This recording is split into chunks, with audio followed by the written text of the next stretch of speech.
युतीचक्र निर्भीड मांडणी सत्याच्या बाजूने. नमस्कार, युतीचक्र पॉडकास्ट मध्ये आपलं स्वागत. सध्या महानगरपालिकेच्या निवडणुका लागलेल्या आहेत आणि राज्यभर निवडणुकांची रणधुमाळी सुरू आहे. जनतेला आणि उमेदवारांना देखील माहीत नाहीये की आपण कोणत्या पक्षातून कोणत्या पक्षात जाऊन या ठिकाणी आपला प्रचार करत आहोत. ज्या वेळेला घरातून एखादा उमेदवार बाहेर पडतो त्यावेळेला तो उमेदवार नेमका आपल्या अंगावरती कोणतं पटकर आहे हे पाहून जनतेला सांगतो की मी या पक्षाचा आज उमेदवार झालेलो आहे म्हणून. की थंडीच्या वातावरणामुळे मध्ये देखील या महानगरपालिकेच्या निवडणुकांमुळे काहीसं वातावरण गरम झालेलं असलं तरी जास्त गरम झालंय ते इकडून तिकडं उड्या मारलेल्या उमेदवारांमुळे. नेमकं असं म्हणतात ना, जहां ने पहुंचे रवी वहां पहुंचे कवी, या युक्तीप्रमाणे या संपूर्ण राजकारणाकडे जर एक कवी कोणत्या नजरेने पाहतो हे पाहण्यासाठी आज आपण आपल्या स्टुडिओमध्ये पाचारण केलेलं आहे. राज्यातीलच नव्हे तर देशामध्ये मराठी गझल लेखनामध्ये ज्यांचा दबदबा आहे आणि कवितांचे हजारो कार्यक्रम ज्यांचे कॉलेज महाविद्यालय आणि वेगवेगळ्या गावांमध्ये झालेले आहेत असे आमच्या लातूरचं वैभव असणारे आदरणीय कवी योगीराजजी माने सर. सर नमस्कार. नमस्कार रत्नाजी. तुमच्या पत्रकारितेचा प्रवास अगदी सुरुवातीपासून मी पाहिलेला आहे आणि तुम्ही ज्या निस्वार्थपणे या क्षेत्रामध्ये काम करता ते पाहून आम्हाला प्रचंड अभिमान वाटतो आणि आम्ही तुमच्या मित्र यादीत आहोत यामुळे आम्ही स्वतःला भाग्यवान समजतो. आता सध्या देशभरामध्ये निवडणुकांची रणधुमाळी चालू आहे. विठ्ठल वाघ हे जे प्रसिद्ध कवी आहेत आपल्या महाराष्ट्रातले, त्यांनी म्हटलेले आहे त्यांच्या कवितेमध्ये का आम्ही मेंढर यावं त्यांनी हाकारावं. वा. आम्ही मेंढर यावं त्यांनी हाकारावं, 5 वर्षाच्या बोलीनं होतो आमचा लिलाव. क्या बात. हा लिलाव प्रत्येक निवडणुकीमध्ये प्रत्येक 5 वर्षांनी किंवा ठराविक कालखंडानंतर या रयतेचा होत असतो. सुमारे 25 वर्षापूर्वी आदरणीय विठ्ठल वाघ सरांनी लिहिलेल्या या ओळी आजच्या राजकारणालाही तशा लागू करतात आणि अजूनही इतर सौदेबाजी असेल, पैसे देणं असेल, मतदारांना खरेदी आश्वासनं असेल, त्यांना खरेदी करण्यास भाग पाडण्याकरता जी यंत्रणा आहे ती राबवणं असेल, इतक्या वाईट परिस्थितीला आपल्या इथलं राजकारण येऊन ठेपलेलं आहे असं माझं वैयक्तिक मत आहे. पक्षनिष्ठा आमचे आदर्श कोण राजकारणामधले आदरणीय यशवंतराव चव्हाण साहेब, आदरणीय गणपतरावजी देशमुख साहेब, आदरणीय विलासरावजी देशमुख साहेब यांच्या काळात आम्ही जी पक्षनिष्ठा अनुभवलेली आहे, जे कार्यकर्ते आणि नेते यांच्यामधलं एक नातं अनुभवलेलं आहे ते आता आम्हाला अनुभवायला किंवा बघायला मिळत नाही. हे आम्ही आमचं दुर्दैव समजतो. पक्षनिष्ठा म्हणजे पक्ष सोडून लवकर निघणं अशी व्याख्या या काळामध्ये झालेली आहे असं मला वाटतं. एका हिंदी गझलेमध्ये मी म्हटलेलं आहे की खौफनाक है मंजर यारो, खौफनाक है मंजर यारो, बने दिलों के पत्थर यारो, खौफनाक है मंजर यारो, बने दिलों के पत्थर यारो, कैसे माफ करे दुश्मन को जो है घर के अंदर यारो. अरे बाप रे, क्या बात. खौफनाक है मंजर यारो, बने दिलों के पत्थर यारो, कैसे माफ करे दुश्मन को जो है घर के अंदर यारो. आणि याचा पुढचा शेर ऐका दीपरत्न जी. इस डाली से उस डाली पर, इस डाली से उस डाली पर हर कुर्सी पे बंदर यारो. ही परिस्थिती आहे. माकड जसं या फांदीवरनं त्या फांदीवर उड्या मारतात तद्वतच आजकालचे कार्यकर्ते असतील, आजकालचे नेते असतील आणि या पक्षातनं त्या पक्षात, त्या पक्षातनं त्या पक्षात जिथं आपला स्वार्थ जास्ती साधला जाईल अशी यांना शक्यता वाटते तिथं ते जातात आणि नको त्या तडजोडी करतात. आणि सध्याची वास्तव परिस्थिती अशी आहे दीपरत्नाजी की दुर्जन संघटित आहेत. क्या बात आहे, क्या बात. आणि सज्जन संभ्रमित आहे. दुर्जन संघटित असल्यामुळं आणि सज्जन संभ्रमित असल्यामुळं अशी परिस्थिती आपल्यावर आलेली आहे असं मला वाटतं. अजूनही मतदानाची टक्केवारी 55 ते 60% पुढे जात नाही. म्हणजे सज्जन माणूस किंवा सरळ मार्गाने चालणारा माणूस मतदान करण्याला तेवढा उत्सुक नाही असं चित्र आपल्याला प्रत्येक निवडणुकीत दिसून येतं. त्याच हे परिणाम आम्ही भोगत आहोत. आता आपण जे काही शेअर म्हटला की त्याच्यावर माझ्या डोक्यात अचानक एक आम्ही कॉलेज लाईफ मध्ये ऐकलेलं एक सुचलंय की हर शाख पे उल्लू बैठा है, क्या शाख पे उल्लू बैठा है, अंजाम में गुलिस्ता का क्या होगा. क्या बात है, क्या बात है. सर, आपण एवढ्या सुंदर सुंदर कविता लिहिल्या आहेत आणि या समाजामध्ये जे काही विदारक चित्र टिपलेले आहेत यावरती देखील एक भाष्य करणाऱ्यांनी आपली एक कविता मागे ऐकली होती की पुढाऱ्याचे जे काही चमचे आहेत त्यावरती तुम्ही काहीतरी लिहिलं होतं. ती मी ETV जेव्हा आमच्या काही कविता त्यांच्या टेलिकास्ट केल्या होत्या महाराष्ट्रातले काही निवडक कवी घेऊन आणि मी ही अकलूजला कविता म्हणालो. बरोबर. मी म्हटलं होतं की पुढाऱ्याच्या दारी झाले चमचे भाग्यवंत, पुढाऱ्याच्या दारी झाले चमचे भाग्यवंत आणि कालचे भिकारी झाले आज धनवंत. वा. पुढाऱ्याच्या दारी झाले चमचे भाग्यवंत, कालचे भिकारी झाले आज धनवंत. पुढाऱ्याच्या आजूबाजू चमच्यांचा घेरा, कोण घरी छत्री आणि कोण घाली वारा. वा. सदा म्हणती साहेब आमचे किती गुणवंत, पुढाऱ्याच्या दारी झाले चमचे भाग्यवंत. काम होण्यासाठी घ्यावी चमच्यांची वेळ, चमचेच घालून देती सर्व ताळ वेळ. कमिशन खाऊन चमचे करतील मंत, पुढाऱ्याच्या दारी झाले चमचे भाग्यवंत. चहूकडे हुकमत आता चमच्यांची चाले, नवरदेवाहून भारी झाले बँडवाले. नवरदेवाहून भारी झाले बँडवाले. चहूकडे हुकमत आता चमच्यांची चाले, नवरदेवाहून भारी झाले बँडवाले. तरी आमच्या पुढाऱ्याला चमचे का पसंत, पुढाऱ्याच्या दारी झाले चमचे भाग्यवंत. अशी विदारक परिस्थिती सध्या आहे. आपण एखाद्या नेत्याला भेटायचं असेल तर ते कोंडाळ सगळ्या जायचं म्हणजे अग्नी दिव्य असतं. सर्वसामान्यांसाठी शक्य नाही. सर्वसामान्य माणसाला आपली एखादी अडचण, आपली एखादी तक्रार नेत्यांच्या कानी समक्ष भेटून घालणं हे आता दुरापास्त झालेलं आहे असं माझं मत आहे. आपण आता म्हणालात की नवरदेवावरून भारी झाले बँडवाले. बरोबर आहे. एक मागा असं म्हटलं होतं की कधी कुणाची काय हालत होईल हे सांगता येत नाही. एकेकाळी भारतावरती राज्य करणारे इंग्रज त्यांचा जो काही चार्ल्स कमिशनर होता की त्याचा देश आज भारताचे बँडवाले घालतात. बरोबर आहे, अगदी बरोबर आहे. बरोबर आहे, अगदी बरोबर. परिस्थिती काय बदलेल हे कळत नाहीये की राजकारणामध्ये असं असतं की राजकारण ही अशी या ठिकाणची गोष्ट आहे सर की राजकारण ऐसे वैसे को कैसा कैसा बना देता. क्या बात. राजकारण वो चीज है, राजकारण वो चीज है जो ऐसे वैसे को कैसा कैसा बना देती है और कैसे कैसे को ऐसा वैसा बना. क्या बात आहे, क्या बात आहे. अतिशय योग्य ते वर्णन आपण केलं. मी एकदा म्हटलं होतं माझ्या गझलेमध्ये की तब गुजरे थे अब गुजरेंगे 5 साल देखो ना, तब गुजरे थे अब गुजरेंगे 5 साल देखो ना, अपना तो है पहले से भी बदतर हाल देखो ना.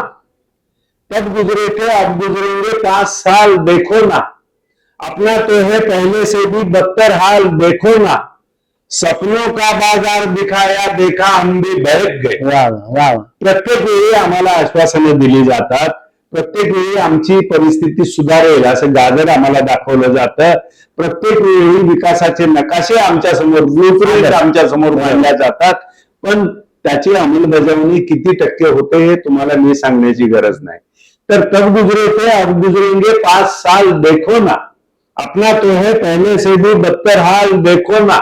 सपनों का बाजार दिखाया देखा हम भी बहक गए. सपनों का बाजार दिखाया देखा हम भी बहक गए. अटक गए हम मछली बनके उनका जाल देखो ना. अटक गए हम मछली बनके उनका जाल देखो ना. आणि हा शेर ऐका दीपरत्नाजी. कि गोली बंदूक दिमाग इनका, हो हो हो हाथ हमारे होते हैं, हो, गोली बंदूक दिमाग इनका, हाथ हमारे होते हैं, मालूम फिर भी नहीं समझते उनकी चाल देखो। क्या बात है, क्या गोली बंदूक दिमाग इनका, हाथ हमारे होते हैं, वाह। मालूम फिर भी नहीं समझते उनकी चाल देखो ना, अपना तो है पहले से भी बदतर हाल देखो ना, अपना तो है पहले से भी बदतर हाल देखो ना। खूप सुंदर पद्धतीने तुम्ही या ठिकाणी राजकारणातून समाजातील जे काही विदारक चित्र आहे ते आपल्या शब्दातून मांडत आहात. सर, लातूर शहरामध्ये सर्वात मोठ्या समस्या ज्या आहेत की त्यावर तुम्ही एक कवी म्हणून कशा नजरेने पाहताय? मोठ्या समस्या आहेत लातूर शहरामध्ये. आपण प्रत्येक गल्लीमध्ये बघितलं, आता अंडरग्राऊंड ड्रेनेजची काही कामं चालू आहेत. त्यांच्या टेंडरमध्ये जेवढ्या आयटम आहेत तेवढ्याच ते एक्झिक्यूट करतात, ते निघून जातात, रस्त्याची दुरावस्था तशीच राहते. वाईट वाईट वाईट. आमच्या लेकरा बाळांना त्याची सायकल काढायला किंवा त्याची मोटरसायकल काढायला तिथनं शक्य होत नाही. आमच्या माय माऊलींना तिथनं धडपडत जावं लागतं. हा एक प्रश्न झाला. अजूनही अनेक भागामध्ये गटारीचे कामं झालेली नाहीत. अजूनही अनेक भागामध्ये योग्य रस्ते झालेले नाहीत. अजूनही अनेक भागामध्ये विजेचाही प्रश्न आहे. आणि पाणी तर आपण पाहता, गेल्या वर्षी 100% नाही 150% पाऊस झाला. आणि आमचं मांजरातनं कितीतरी पाणी आम्हाला सोडावं लागलं. बॅरेज म्हणून ते कर्नाटकला गेलं पाणी. पण अजूनही पिण्याच्या पाण्याचं नियोजन सामान्य जनतेच्या अपेक्षेनुरूप झालेलं नाही. त्याकडे तुम्ही एवढं गांभीर्याने, जी सक्षम यंत्रणा आहे त्याची, जे सक्षम अधिकारी आहेत, ज्यांच्यावरती जबाबदारी आहे, त्या पद्धतीनं करत नाही. मी असं म्हणेन की ही निवडणूक त्याच मुद्द्यावर व्हायला पाहिजे, राजकारणी का बोलत नसतील? हे राजकारणामध्येही संत प्रवृत्तीची काही माणसं होती, ती अपवादानं, जसे शिवराज पाटील चाकूरकर साहेब आहेत, जसं विलासरावजी देशमुख साहेब आहेत, आदरणीय शंकररावजी चव्हाण साहेब आहेत, आदरणीय यशवंतरावजी चव्हाण साहेब आहेत. ही संत प्रवृत्तीची माणसं, यांनी रयतेच्या विकासाकरता त्यांचं जीवन खर्ची घातलं असं आपण म्हणूया. पण आताचे जे नेते आहेत, खरं तर असं असतं दीपरत्नजी, जो नेतो तो नेता. अधोगतीकडनं प्रगतीकडे नेणारा नेता, अंधाराकडनं प्रकाशाचा मार्ग दाखवणारा नेता, साध्या परिस्थितीकडनं विकासाच्या रस्त्यावर शहराला आणि माणसांना नेणारा नेता, अशी अवस्था असताना तसं आता बहुतांच्या नेत्यांकडनं तसं काही फारसं रयते करता फारसा विचार केला जात नाही असं वाटतं. यांची जी सुंदी आहे स्वतःचीच, आणि यांच्या कसं आहे, सध्या राजकारणी लोकांचा स्वतःवरचा विश्वास कमी झालेला आहे असं मला वाटतं. काय म्हणतात? आम्ही निवडून येऊ की नाही स्वतःवर, आम्हाला आता इथनं पुढे भवितव्य राहील की नाही, अशी परिस्थिती सध्या वाटते. पण हे चतुर असतात राजकारणी. मी एका गझलेमध्ये असं म्हटलेलं आहे की जेव्हा पाऊस नव्हता पडला तेव्हा मी लिहिलं होतं की नियतीचा हा प्रहार देवा, पाऊस झाला फरार देवा. क्या नियतीचा हा प्रहार देवा, पाऊस झाला फरार देवा, मतदाराची जात अडाणी, नेते सगळे हुशार. आमच्या अडाणीपणाचा, आमच्या एकंदर गोळसट स्वभावाचा, सामान्य जनतेचं बोलतो मी, यामध्ये राजकारणात निवडणुका लागल्यावर काही माणसं त्यांचा कशा पद्धतीने स्वार्थ साधून घेतात हेही सर्वश्रुत आपण बघत असतो. मुळात काय आहे ह्याच्यात धोका काय की सामान्य माणसाची विचार करण्याची शक्ती कमी केली जाते वेगवेगळ्या मार्गाने. आमचं अटेन्शन दुसऱ्याच प्रश्नावर कुठेतरी वेधलं जातं आणि आम्ही आमचे मूळ प्रश्न, आमच्या ज्या गरजा आहेत त्या विसरून जातो. आणि तुम्ही आता सत्तेला जाब विचारण्याचा धारिष्ट सर्वसामान्य माणसापर्यंत मध्ये जोपर्यंत येत नाही तोपर्यंत ही परिस्थिती फारशी बदलेल असं मला वाटतं. प्रश्न विचारण्यावरून एक तुमची कविता होती की या व्यवस्थेला प्रश्न विचारला पाहिजे, त्याबद्दल तुम्ही काहीतरी लिहिलं होतं. नाही, व्यवस्थेला प्रश्न विचारण्यासारखे अनेक आहेत. मी ती कविता लिहिलीही होती. आपण मुळात कसं आहे माहितीये का, नेता आणि जनता याच्यामधलं अंतर जेवढं कमी होईल जसं हे साहेब आपले विलासराव साहेब होते, जनतेमध्ये मिसळणं, हो ग्राउंड म्हणजे कसं तुम्ही आभाळाची उंची गाठा पण तुमचे पाय जमिनीला असले पाहिजे. क्या बात आहे, क्या अशा पद्धतीने जर तुम्ही जनतेमध्ये मिसळत गेला, त्यांचे प्रश्न हे तुमचे प्रश्न जर म्हणून समजत गेलात तुम्ही, नाहीतर आपण पाहतो आता ग्रामपंचायत सदस्य सुद्धा निवडणूक लढवायला 5-50 लाख रुपये सहज खर्च करतात. याचा अर्थ असा आहे की सत्तेतून पैसा आणि पैशातून सत्ता हे दुष्टचक्र जोपर्यंत संपत नाही तोपर्यंत सर्वसामान्य जनतेला योग्य न्याय मिळेल असं मला वाटत नाही. सर. हे सर्व एकंदरीत चालू असताना की आहे राजकारणाची रणधुमाळी आहे, सगळ्या गोष्टी आहेत, याच्यातून आता आपल्याला थोडं बाहेर पडायचं. हा, मला योगीराज माने यांची हिट गझल ऐकायची. जी एक सुंदर गझल ऐकवतो आपल्याला. आता 20 तारखेला माझा गझल संग्रह प्रकाशित झाला. आपण त्या दिवशी काही अपरिहार्य कारणामुळे येऊ नाही शकला. मला वाटतं प्रत्येकाने मोठं स्वप्न पाहिलं पाहिजे. एव्हरेस्टवर चढायचं स्वप्न पाहिलं तर मी कांचनजंगेपर्यंत जाईल. एव्हरेस्टवर चढायचं स्वप्न पाहिलं तर मी अन्नपूर्णेपर्यंत जाईल. मला वाटतं मला शब्दाच्या पंढरपुराला जायचंय. वा वा. मी लातूरून प्रवास चालू केलाय. मी मुरुड पर्यंत जाईन, बार्शी पर्यंत जाईन, कुर्डुवाडी पर्यंत जाईन. भाग्यवान असलो तर मला गाभाऱ्यात प्रवेश. इतक्या सात्विकतेनं मी कविता किंवा साहित्य प्रकाराकडे पाहतो. मी कविता लिहिणारा, कविता ऐकणारा किंवा कविता वाचणारच नाही तर कविता जगणारा माणूस. मी लिहिलंय एका माझ्या शेअरमध्ये की जोवर पुढीत माझ्या अंतिम श्वास आहे, जोवर पुढीत माझ्या अंतिम श्वास आहे, गझले तुझ्या दिशेने माझा प्रवास आहे. इथपर्यंतची आपली एक निष्ठा त्या साहित्य प्रकाराबद्दल आहे. तर मी एक गझल ऐकवतो आपल्याला. मोठं स्वप्न प्रत्येकाने पाहिलं पाहिजे, खास करून युवा पिढीनं. आणि हे जे विदारक चित्र आहे सध्या तुमच्या आमच्या अनुभवाला येते, हे बदलण्याची ताकद, नवीन चित्र काढण्याची ताकद किंवा चित्राला नव्या रंगांनी रंगवण्याची ताकद जी आहे ते युवा पिढीमध्ये आहे. युवा पिढी अतिशय सजग झाली पाहिजे. याकरता त्यांनी व्यसनांपासून दूर राहिलं पाहिजे. आपली विचार करण्याची शक्ती कायम जागृत ठेवली पाहिजे. सत्सदविवेक बुद्धी जे चांगलं आहे त्याला चांगलं म्हणण्याचा चुकीचं आहे त्याला चुकीचं म्हणजे चुकीचं आहे त्याला चुकीचं जेव्हा ही युवा पिढी म्हणेल तेव्हा आपला भारत अधिक उन्नत, अधिक सुंदर होईल असं मला वाटतं. की आभाळाला स्पर्श करावा एकदा तरी. हे शब्दार्थांना अशक्य आहे, पण मला असं वाटतं की माझं नैतिक उन्नयन इतकं झालं पाहिजे की माझा स्पर्श आभाळाला झाला पाहिजे. पण त्यासोबतच मी याची खातरजमा केली पाहिजे की माझे पाय जमिनीला टेकलेले असले पाहिजे. की आभाळाला स्पर्श करावा एकदा तरी, वादळ वारा मिठीत घ्यावा एकदा तरी, लक्ष असावे भव्य असे की मला वाटते आपण सारा समुद्र प्यावा एकदा तरी.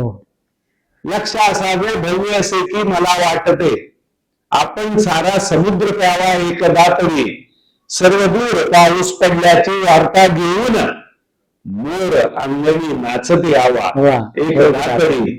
आणि ही प्रार्थना बघा, यातला प्रार्थनेचा शेर आहे हा की खून दरोडा बलात्कार हिंसा नसलेला, खून दरोडा बलात्कार हिंसा नसलेला, आनंदाचा दिवस उगावा एकदा तरी.